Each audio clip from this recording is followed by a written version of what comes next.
Well, once again, our boarding pass is printed. We're ready to head out. This time going through Houston on the way home, and going to have to get off and do some work for some people in Houston that are important to us. And then we'll be moving on to get home. Get home sometime tonight. Pretty late, I'm afraid. But that's the nature of this challenging world we're in. This week we've done some great things. Something I'm really proud of. I've introduced a resolution to expedite the Army Combat Vehicle Modernization. We want to make sure that our troops go to war with the best equipment they can have. It's time for modernization of the Army Combat Vehicle. And this is a start, but I'm laying out a marker to let them know that as co-chair of the Army Caucus and serving on the Defense Appropriations Committee, I think this is something that we need to take real interest in, and I'm hoping that our subcommittee will do that.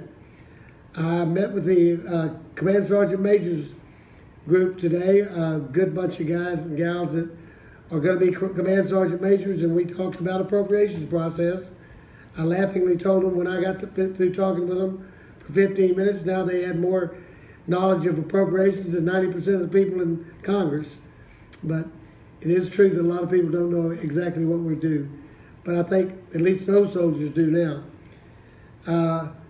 I voted in favor of the Honest Act, which ensures the EPA regulations are rooted in science, because if they're just rooted in somebody's opinion, they're costing us a lot of money, both governmentally and in the private sector. I met with my constituents from AIPAC. They come up annually, and we had a great conversation about Israel priority, and my top priority in the foreign policy area is Israel.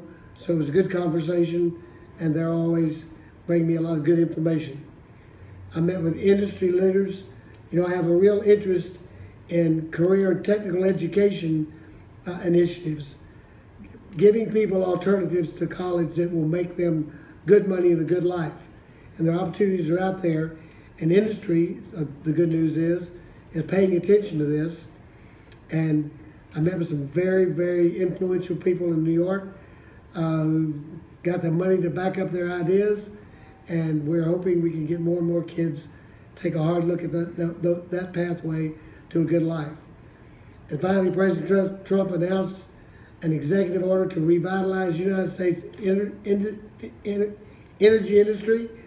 And being the #1 energy state in the union, we definitely take an interest in that. And what he has done is going to be allow us to take the blinders off of our industry and full speed ahead to growing our nation's economy. I'm very proud of the president for that. So that's been a great week, and ready to go home and be back up here Monday.